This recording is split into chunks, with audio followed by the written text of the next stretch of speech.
So this is a brief outline of the talk. So a lot of my talk overlaps with talks by Lenka and Andrea, but I will review some of these things, and then I will try to go a bit more into the physics conjectures for random CSPs and what that has to do with proof approaches for locating sharp thresholds. Following this approach that was introduced by Leslie, these are some of the people who have contributed to our understanding of this model. Okay, so just to review, we're looking at the boolean sat problem, which I think by now everyone is very familiar. So usually we represent it in this way. You have n variables. They take values true, false, or plus, minus, subject to some collection of constraints or clauses, and each clause is constraining some small subset of the variables. And the computational question is to decide if you can assign plus, minus values to all of the variables so that each constraint is satisfied. Okay, so this is one of the canonical examples of a CSP. For a lot of CSPs, including this one, the best algorithms have exponential runtime on the worst case instances. And this is one of the early motivations for trying to develop some notion about the average case behavior of these models. And one direction for that would be to introduce some natural model of a random CSP, and then to take the system size to get larger and larger and ask when you sample from your ensemble of random CSPs, what's the typical behavior that you see in these random realizations. And this line of research has been pursued since the 80s. Okay, so usually we'll represent a k-sat problem by a bipartite factor graph. So the variables are on one side, the clauses are on the other side, and then edges are colored blue or yellow. So the blue edges correspond to the plus literals in the clauses, and the yellow edges correspond to the negative literals in the clauses. And in each clause, you need at least one literal to evaluate to true for the formula to be satisfied. Okay, so this is the deterministic model, and the random k-sat model, a standard model for it is as follows. So you fix the value k, which is the width of the clause, and you fix the clause density alpha, and you put down n variables, and then you want to put down n times alpha clauses, but n times alpha may not be integer, so put down a Poisson with mean n alpha clauses. Okay, and then you put random edges between the variables and clauses to say which variable participates in which clause. So each clause has degree k outgoing edges. For each outgoing edge, you just connect it independently to a random variable. So all of the edges are independent, and then you color them all independently blue or yellow for plus or minus. So it gives you a random bipartite graph, which we view equivalently as a random k-sat problem instance. So this gives some average case version of the k-sat problem. Okay, so this particular model for random k-sat, it was experimented on since the 80s or so. And on the basis of numerical simulations, it was conjectured that there's a sharp satisfiability threshold. So it means that you fix the value of k, and then you consider what happens as you gradually add more and more clauses. So you gradually increase alpha. And then for each value of alpha, you can look at what's the probability for your random instance to be satisfiable. So this is for n equals 50. It's a simulation which shows that the probability goes from close to 1 to close to 0 in a fairly abrupt way. And the conjecture is saying that this probability, it should decrease smoothly for each finite value of n, but as you take the limit of n, it should converge to this sharp threshold function. And then for any value of alpha smaller, the probability to be satisfied converges to 1 in the limit of n tending to infinity and to 0 above.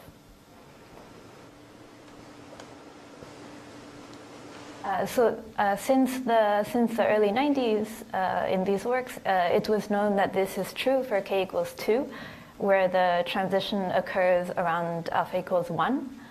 But it was open for k larger than 2, although simulations suggested that for k equals 3, it would occur at around between 4.2 and 4.3. Okay, so one of the earlier mathematical breakthroughs on this question was Friedgut's theorem, which is that there's a sharp threshold sequence. So Friedgut's theorem says that there are two possible pictures that you can have. So this top picture is what the conjecture is saying, that you have a sharp transition and the location of alpha doesn't depend on n. Friedgut's theorem says that you do have a sharp transition, but it leaves open the possibility that the place where the transition occurs is a function of n. And it may not converge. So if it doesn't converge, it means that you have this non-trivial interval of alpha where the probability to be satisfiable also doesn't converge. It doesn't have a limit. So also what was rigorously known are quantitative upper and lower bounds on where this interval can take place. So the upper bound is, the best upper bound was in this work of Kourousis et al. And in recent work, Kojaglan and Panajotu, they got a lower bound which is off from the upper bound by some small gap. So it's a finite gap for every k, but it tends to 0 in the limit of large k.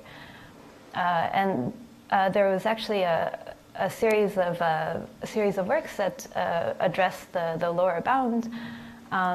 So I won't go into this in much detail, but I will mention that up to today, the best algorithmic lower bounds are very far below the boundary of where we know solutions to exist. So this value, it's around, if you remember from Andrea's talk, it's around 2 to the k times log of 2.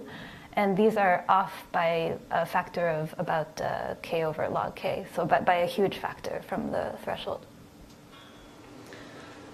So this talk, however, I will focus on getting a sharp threshold. So this is, it was predicted by a physicist, the exact location of this transition. So there's a paper by Mertens and Mézard and Zekina. So they have an exact formula for all k larger than 2. And in joint work with Alan and Jianding, we showed that this formula is true for sufficiently large k, but it remains open for small k, and I will focus in this talk on the physics prediction. But so before doing that, so let's review this calculation, which was also in Andrea's talk. So throughout, I'm going to call this for the space of satisfying assignments of the formula. So given the formula, you have some collection of satisfying assignments. It's some subset of the binary n-dimensional cube, and let Z count the number of those. So I will just drop the G if it refers to the random k-sat formula. So Z is a random variable, which is between 0 and 2 to the n. And if we ask about satisfiability, then we just want to know, is Z going to be positive or is it 0? Okay, so one more thing, we put Poisson and alpha clauses. It doesn't really matter because it's so well concentrated around n times alpha. So let's just assume from now that n equals m equals n times alpha. Okay, so then what's the expected number of solutions? So this is the number of all possible assignments that you can give to the variables. It's 2 to the n. And each of those, it will be satisfiable with the same probability because you put down clauses independently. All of these are independent, so the chance to violate a single clause, the chance to violate it is just 1 out of 2 to the k. Because to violate it, you need all k literals to evaluate to false. So this is the chance that you will satisfy a clause. Okay, so the exponent, it's a linearly decreasing function of alpha, so it crosses 0 at some particular point, which we'll call alpha 1, and it's around 2 to the k log 2. So as soon as you get above this point alpha 1, the exponent is negative, so the expected number of solutions tends to 0 with n exponentially quickly. And the probability to have any solutions, it's upper bounded by the expectation. So it means that with high probability, you have no solutions. So if there is a satisfiability threshold, it would have to occur below this first moment threshold alpha 1. Okay, so it's such a naive calculation, so it's not really surprising that it gives the wrong answer. And alpha 1 is strictly larger than alpha sat. There's a non-trivial interval between them where, so you're below alpha 1, so the first moment is large as a function of n, but you're above alpha sat, so there are no solutions with high probability. So I don't want to harp on this point, but on the one hand, it's not surprising that such a naive calculation gives the wrong answer, but it is actually something a little bit unusual is going on, that you have this random variable which is most of the time 0, and yet its average value is extremely large. So of course, the only way for this to happen is that on this rare event when the random variable is non-zero, it has to be extremely large. It has to be much larger than the mean value to compensate for how rare that event is.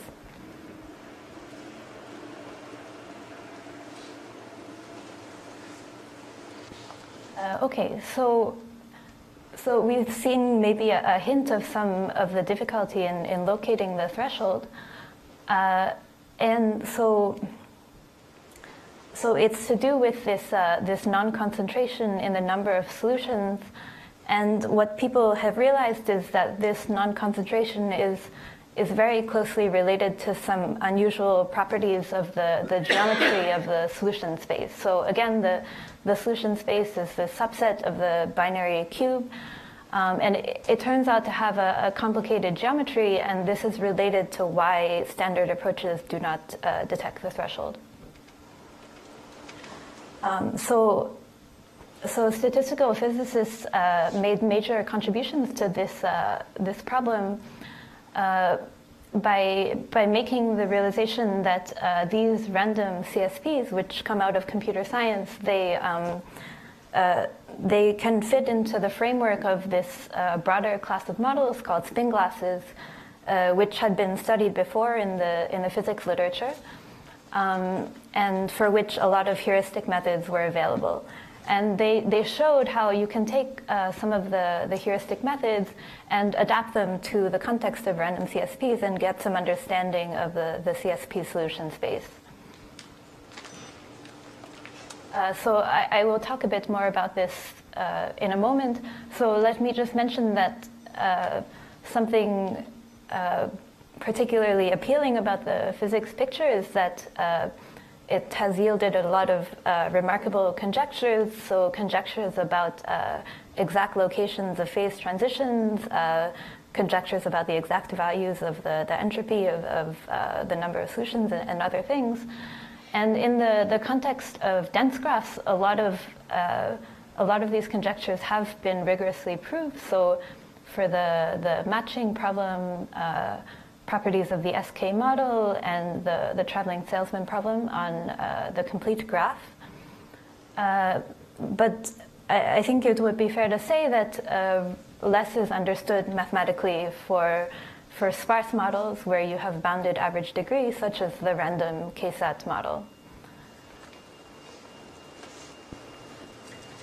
So for these sparse models, there's an extensive physics literature, and in particular some of these papers, which propose that there's a large class of these problems that exhibit the same qualitative behavior. And I'll call it 1RSP and try to explain this in a moment. So these models are believed to have this complex phase diagram. So this is the same picture that has been shown a few times.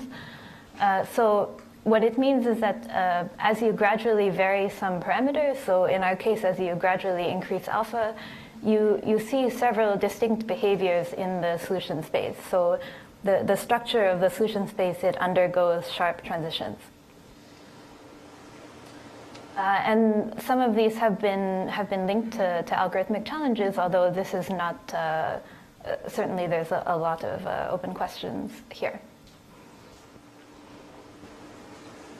So specifically, the 1RSP models, it's predicted that in the regime of alpha, which just precedes the satisfiability threshold, it's believed that they have a very specific structure in the type of clustering that you see.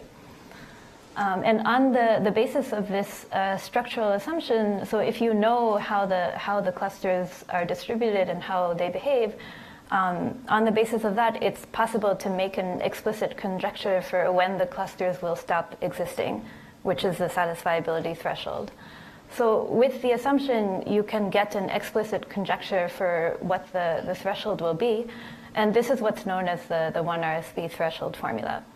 So it's an explicit formula for the satisfiability threshold, and it's a method which can be applied to several models, and the derivation for the model that we've been talking about was given in this paper.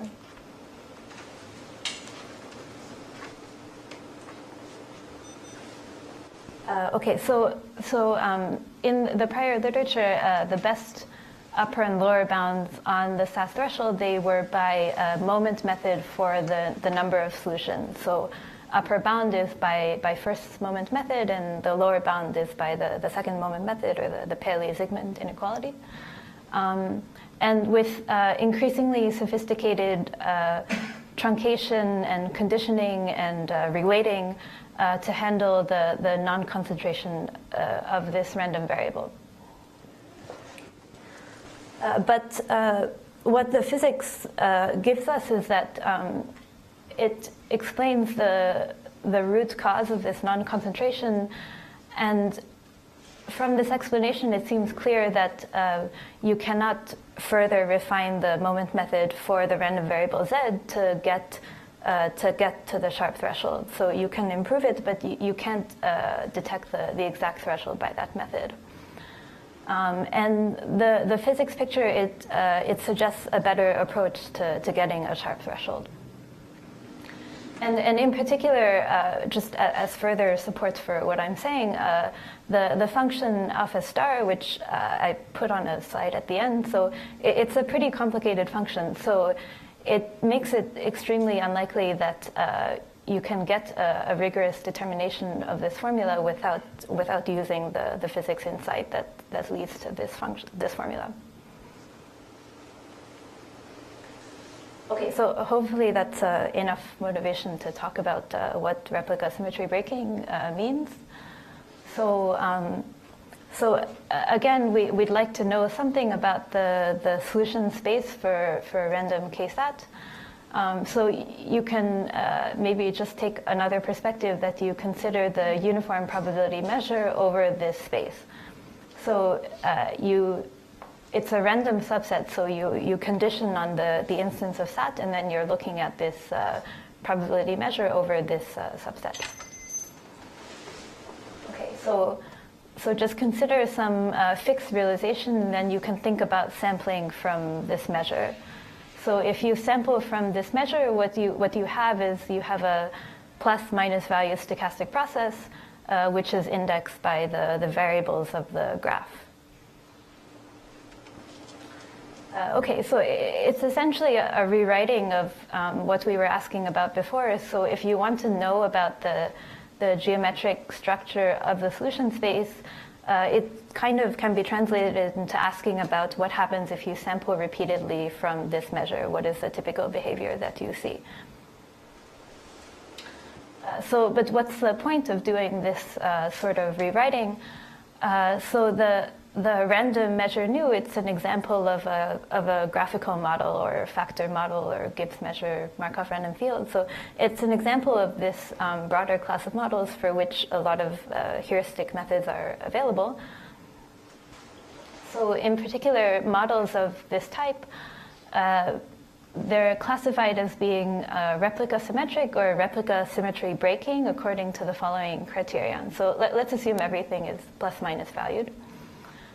So replica symmetry, basically it means that you have this stochastic process x, it's indexed by the variables of your graph. And replica symmetry says that you have correlation decay, so variables that are far apart with respect to the k-sat graph are close to independent.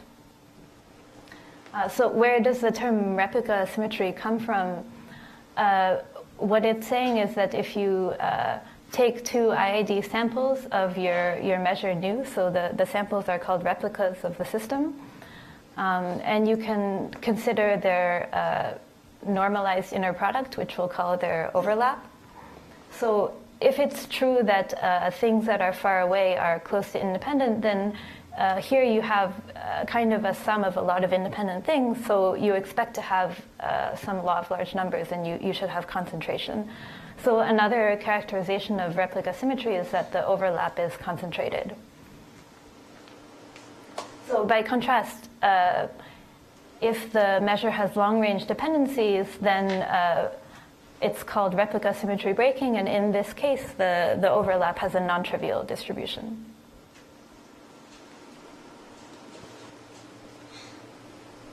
And so maybe it's obvious at this point, but I should just mention that the reason we care about this is that if we have correlation decay, then of course we have a lot of probabilistic tools available to us. But if you have a model where there are long-range dependencies, it becomes much harder to analyze. You have some complicated interaction, and it's not clear how to proceed.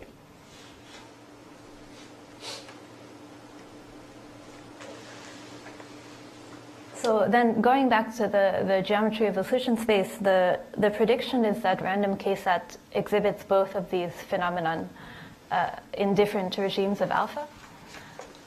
So in this regime here, it's believed that in the solution space you have a large number of clusters, so exponentially many in n. They are all roughly the same size, and so each one is exponentially small relative to the total mass.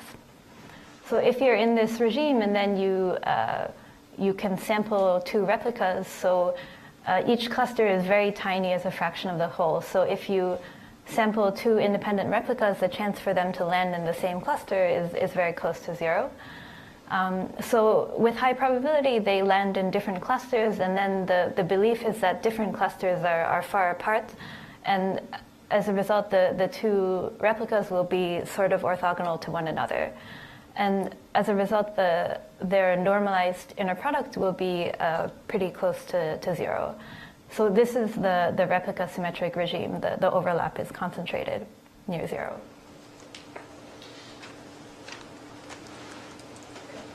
But then the more interesting regime is closer to the South threshold, where the belief is that almost all the mass is contained in a bounded number of clusters, which is larger than one. So in this regime, the mass is sort of non-trivially distributed between different clusters, and there are clusters that take a non-negligible fraction of the total mass. So here, if you sample two IID replicas, there are two things that can happen. Either they land in different clusters and then their overlap will be small, or they might land in the same cluster and then they have a huge overlap with one another. And both of these two events, they have non-negligible probability. So that means that the overlap is not concentrated. It has a non-trivial distribution. So this is the replica symmetry breaking regime. And again, you can see it's kind of related to correlation decay because there's a bounded number of clusters, so if you know the value of a sample at one of the variables, you can say something about the value far away. Okay. So maybe just to give a quick argument about why do we actually expect to have clustering in the solution space. So this is just it's a simple argument. The reason is basically that the graph is sparse. So every variable it belongs to a bounded number of constraints on average. And also each constraint has some freedom. So if you have a single clause, it goes to k variables. And out of the 2 to the k ways that you can set the variables, only one of them actually will violate the clause. Otherwise, the clause is satisfied. So if you just had one clause, you have a lot of freedom. And each variable has just a bounded number of clauses that connect to it. And so the consequence is that a typical satisfying assignment, you expect it to have a positive density, which I'll call pi, so some positive density of variables which are free, meaning that you can freely change their value without violating any of the constraints that they belong to. So like roughly each variable has some chance to be free, so you expect to have a positive fraction of free variables. So also, again, the graph is sparse, so they can't all be sitting right next to one another. So they can't all be neighbors, so you can take out some smaller subset, but still a positive fraction, n times pi prime, free variables which don't share any clauses among themselves. So are you imposing that as a constraint that each variable participates in a bounded number of clauses? Because randomly you'd expect there might be a variable that would appear in, say, log n clauses, wouldn't you? Yes, but I just want to extract a positive density of free variables. So let's say we ignore the variables that participate in a lot of constraints.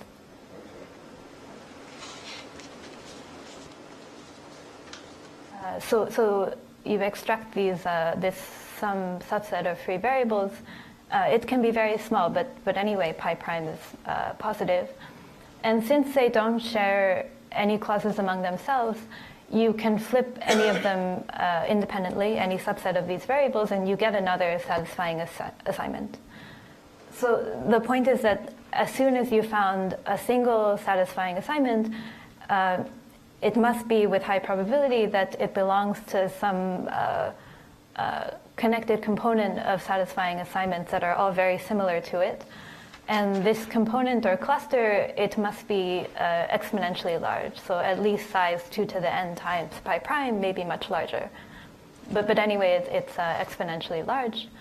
And this discussion, it doesn't really use something very special about the KSAT model. So all I used is that the graph is sparse and that there's some freedom in the constraints. And this is a pretty generic feature that appears in other CSPs as well.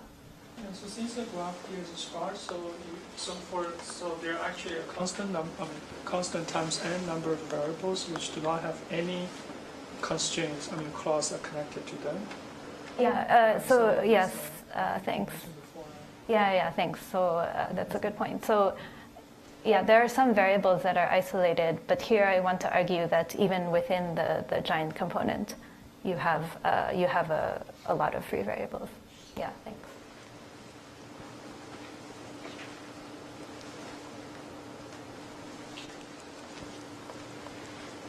Okay, so maybe, I don't know, when I was preparing my slides, I got lost around this point. So just to remember, we're looking at this problem, and then what we talked about so far is that we tried to give a tour of how the geometry of the solution space is going to change as you gradually increase alpha.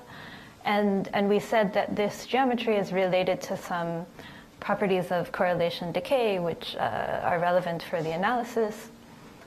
So maybe this seems somewhat vague, and there may be two questions that you might think of immediately. So how did physicists come up with this picture? They have exact numerical predictions for the locations of these thresholds.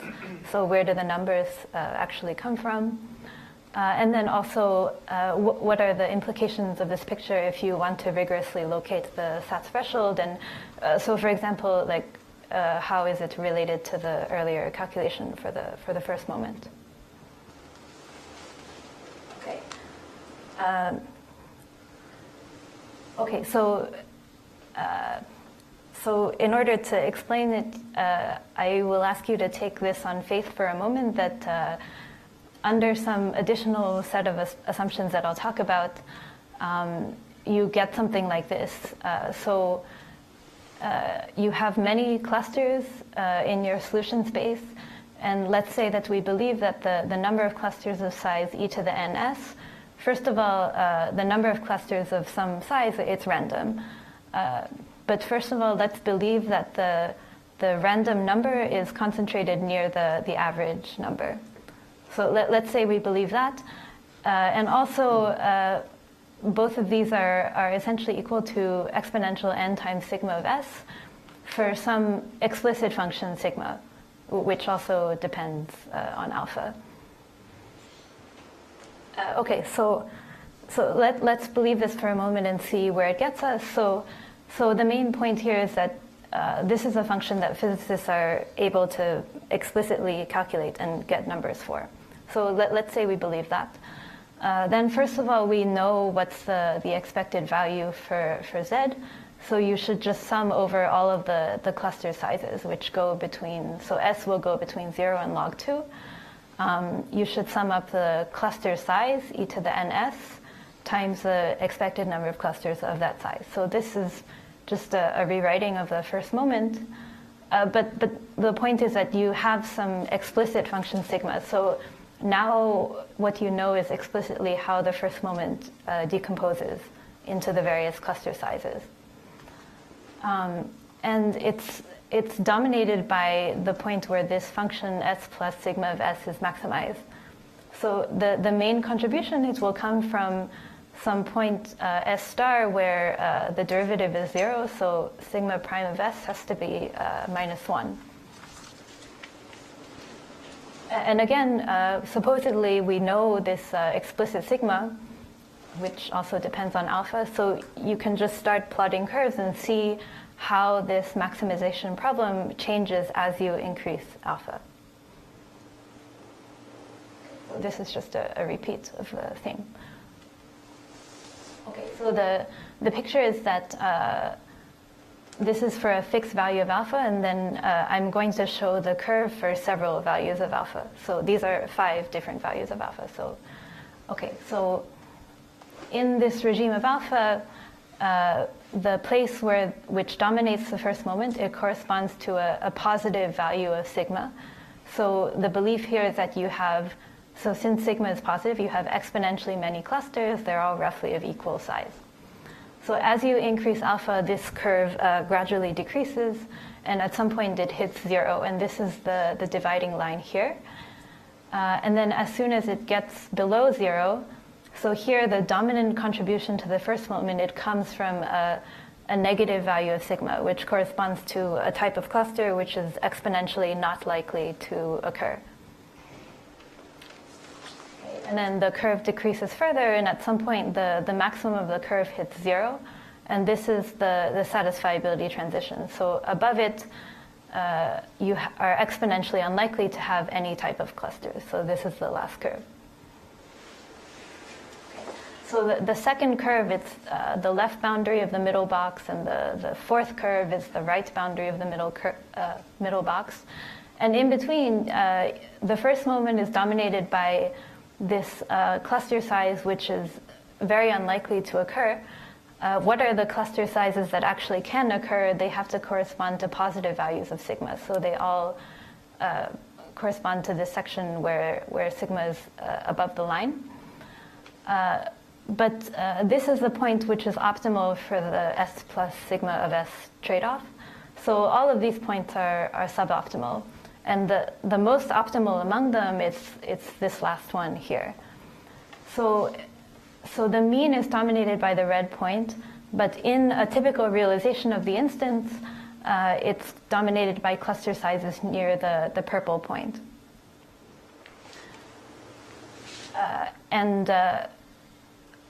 Furthermore, because sigma is zero, it's predicted that the number of clusters of that size is of constant order. And this is what's called the condensation phenomenon. So because all of these are suboptimal, the belief is that the typical value of Z is very small compared with the average value. And this is from Lenka's talk. It was called the condensation or the Kautzmann transition.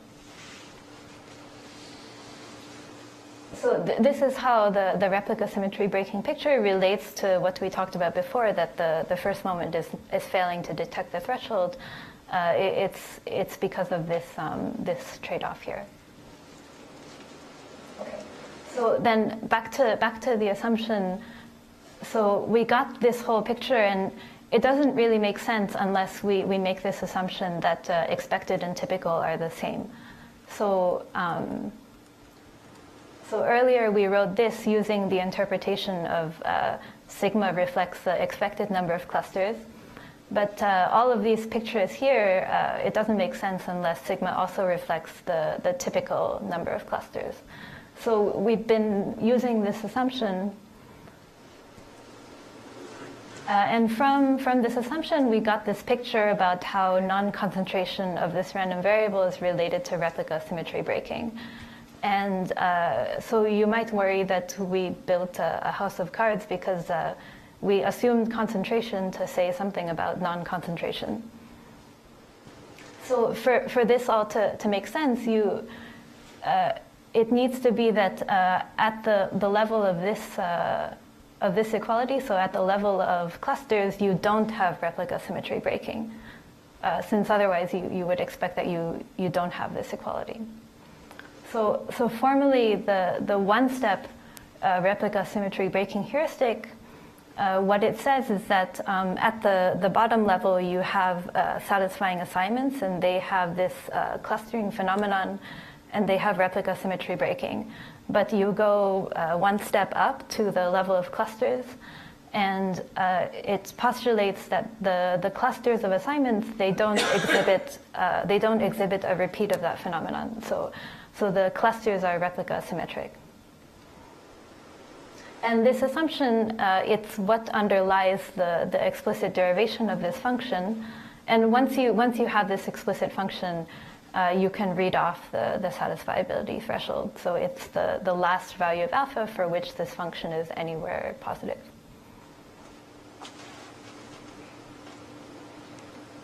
Okay, so finally, with this assumption, how can you get to like actual formulas and actual numbers? So this is just a repeat. So you can interpret this in a few ways. One way to understand what this sentence actually means, one way of saying it is that you don't have clusters within clusters. So how would that look like?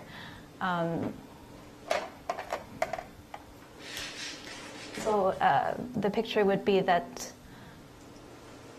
this is a cluster of solutions, and somehow they organize themselves into larger clusters.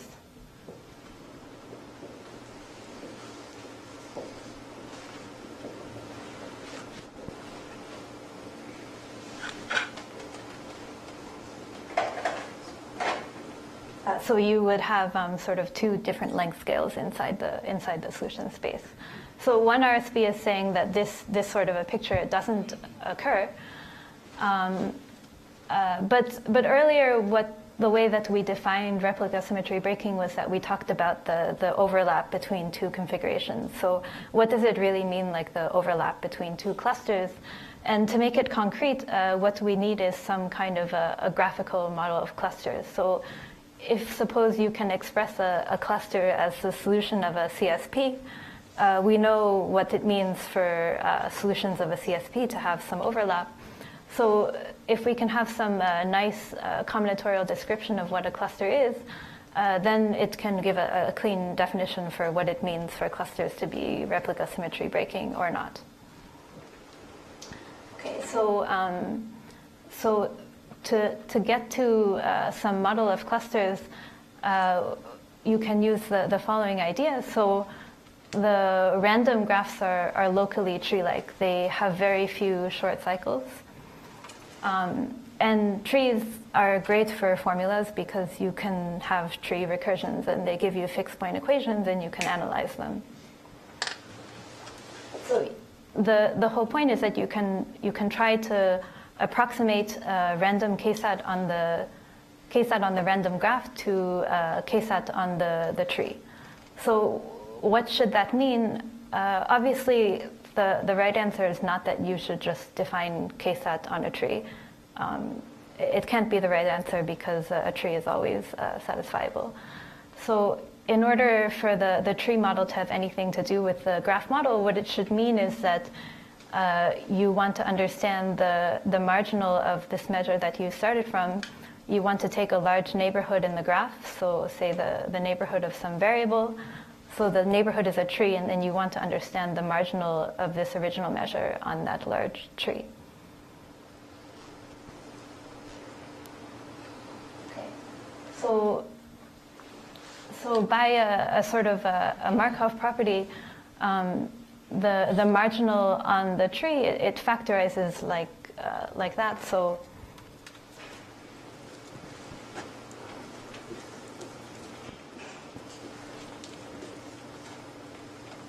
okay, so the picture that we usually have in mind is that so this is some local neighborhood U, and this is of constant size, and this is the rest of the graph.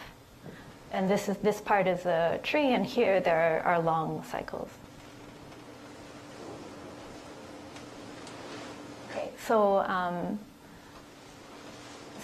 the point is that the configuration inside the tree and the configuration outside of the tree, if you condition on what happens at the boundary of U, these things are conditionally independent. So the boundary separates what's inside from what's outside. So you can rewrite the marginal as just the indicator that all of the clauses inside U are satisfied times the marginal distribution, the joint marginal distribution of the boundary spins. So what you need to understand is the joint distribution of all of these spins in the graph where U is removed. So this is usually called the cavity graph, and you want to understand the joint law of these spins. Okay, so what's the best that you could hope for is that they're a product measure. So ideally, you would have some measure Q on plus and minus such that this complicated cavity measure is just the product of all of IID Qs. So in this ideal case, what can you get? So this should hold for any U. And then let's say that you take some subset, subgraph of U. You want the marginal on this smaller subgraph, and you can get it in two ways. One way is that you have this formula for nu sub W, and you just substitute the Q's into here, so that's one way to get it. Or you can start from nu sub U and take the marginal to get nu sub W. So you can get the measure nu sub W in two different ways, and then if you compare the two, it gives you a fixed point equation for Q. And Q is just a measure on plus minus, so it can be coded by a single real number. So you can solve this fixed point equation and you get some Q star. So then once you have this Q star, you know explicitly what this measure is, and then you're basically done. So you can, if you're interested in Z on n variables, you can write it as this telescoping product. All of these ratios should be roughly the same, so Zn to the 1 over n is roughly the same as the last ratio. And this is like the effect of going from a graph on n minus 1 variables to a graph on n variables. So you just add one more variable and you need to understand the effect. And to understand the effect, all you really need to understand, so you need to know the interaction between the variable v that you added and its neighbors, which are in the previous graph. So there's some simple interaction between those, and then you need to know the law of its neighbors, which is what you just found. It's the Q star. So this is like some simple explicit formula, phi. So if you really have this assumption, then it gives you essentially everything that you want. We just wanted to know if Z is positive, but this would give you an explicit formula for Z. So of course, it's not this simple. So why would you even expect it to be a product measure in the first place? So in G minus U, so the points at the boundary of U, they're connected through U. So if you remove U, they become far apart in G minus U. So you hope that things that are far apart are independent. So that means that once replica symmetry breaking enters, then you shouldn't expect for such a relation to hold. You should expect them to be dependent. So then what? Oh, thanks. Okay, so then what saves you is that the one RSP heuristic, it says that a modification of this product relation, it holds within each individual cluster. So this is related to the interpretation of one RSP as that you don't have clusters inside clusters. So you should have a simple picture inside the clusters. And another way of saying what one RSP is that you have a product formula inside individual clusters. So nu sub gamma will be the restriction of the measure nu to a particular cluster. And inside you have a product measure. So then what's the subscript here? So here, why are they all the same Q? So you hope that maybe everybody in the graph looks the same, and then you just have all the same Q. And here, there's really no hope of that because you're inside an individual cluster, so you've lost any hope to have such a symmetry. So you have to have a vector of Qs which are indexed by directed edges. But okay, so then instead of the recursion for a single value of Q, you get a vector of equations. So there's some collection of equations that these Qs have to satisfy. So the one RSP correspondence is that if you want to understand what is a cluster, it's the same as understanding the measure nu restricted to that cluster. And understanding that measure, it's equivalent to understand what this cavity measure is, which means that it's equivalent to understand what the Qs are. So there's an equivalence between the cluster and these BP fixed points. So why is that a helpful perspective? The BP fixed points, they're solutions of a CSP. So the constraints of the CSP are just the BP equations. So you started from some CSPG and you can lift it to a new CSP where the solutions are these Qs and they correspond to clusters. Okay, but now we understand what it means for solutions of a CSP to have replica symmetry breaking. You can talk about their overlap.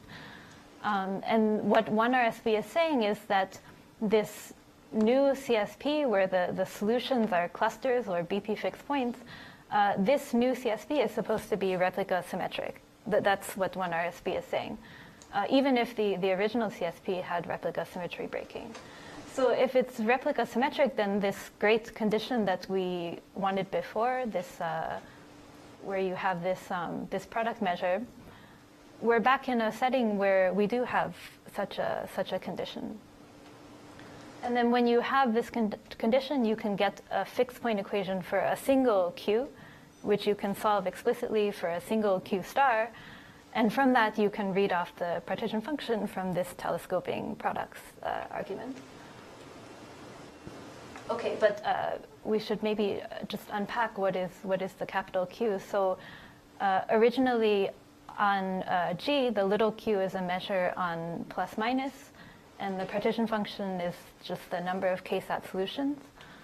On the lifted problem, the capital Q, it's a measure on the little q, so it's a measure on measures. And the partition function is the number of Q configurations or the number of clusters. So with this transformation, what you can get is some explicit Q star from which you can read off an explicit formula for the number of clusters, which are the solutions of this new CSP. So once you can read off this explicit function, it's exactly what we wanted before. It's the maximum of this function sigma, and that can give you the explicit 1 RSV threshold. And I won't go into it, but with more work along this direction, it's possible to predict the full curve sigma of S that I was showing before. But instead, let's just focus on the maximum of the curve, which is enough to get the sat threshold. So if you're only interested in the maximum value of the curve, you can make a further reduction. So here you have a recursion for measures on measures, which is maybe a little bit complicated. But actually what will happen in the regime that we're interested in is that the vast majority of these measures on plus minus, the vast majority of them are trivial. So they will either be fully supported on plus or fully supported on minus. And there will only be a small fraction of these little q's which are actually non-trivial measures. So the idea of warning propagation is that let's just forget what exactly the non-trivial measures are and just project plus refers to an all plus measure, minus refers to an all minus measure. And any non-degenerate measure, let's just project it to one value called free.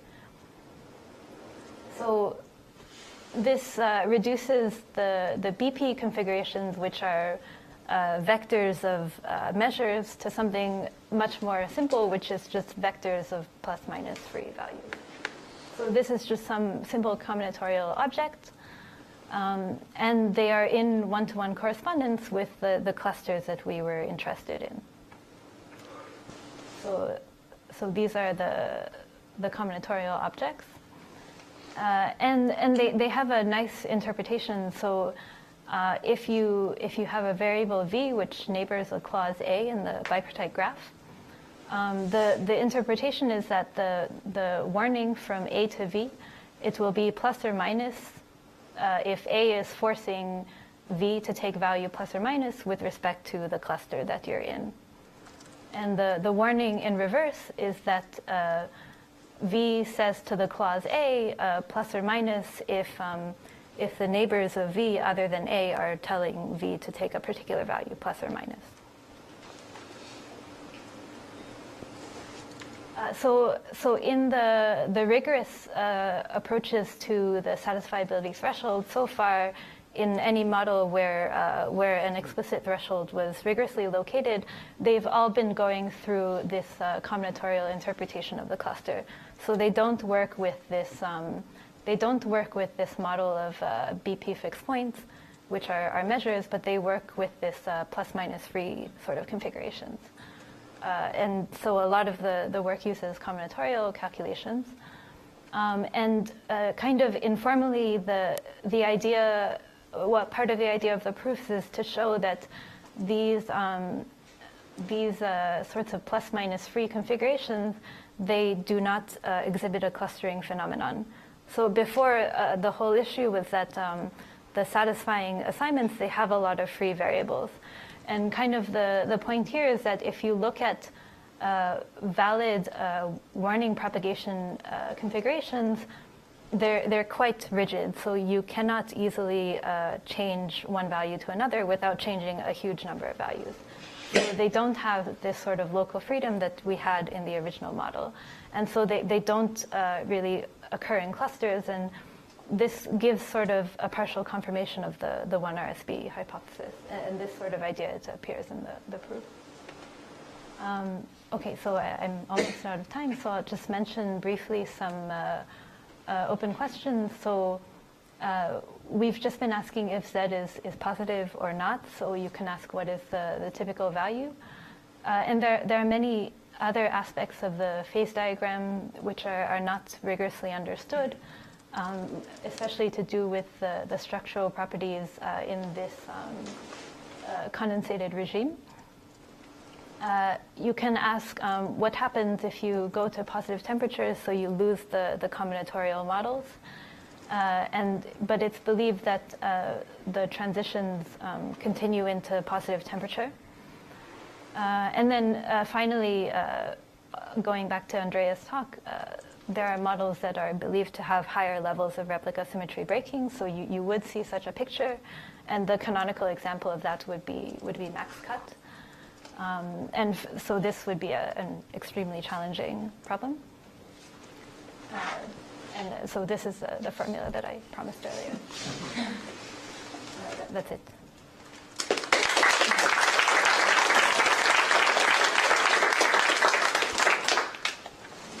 Questions, comments? Thank you. At the beginning, you wrote the expected value of Z. What if you try to write the expected value of log Z?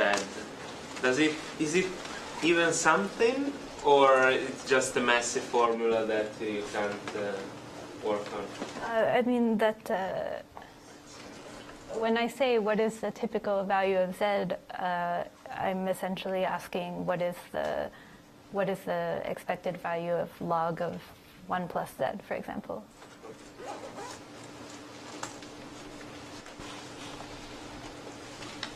So what level of RSB is max cut believed to be? Oh, it's believed to be full RSB, so that you would have an infinite hierarchy of clusters inside clusters. At the first, so there was this paper of Danbo and Montanari and Sen, which shows that at the first order, the max cut value is close to the SK value, but it's not known what the further order turns out. Okay, that's thank you.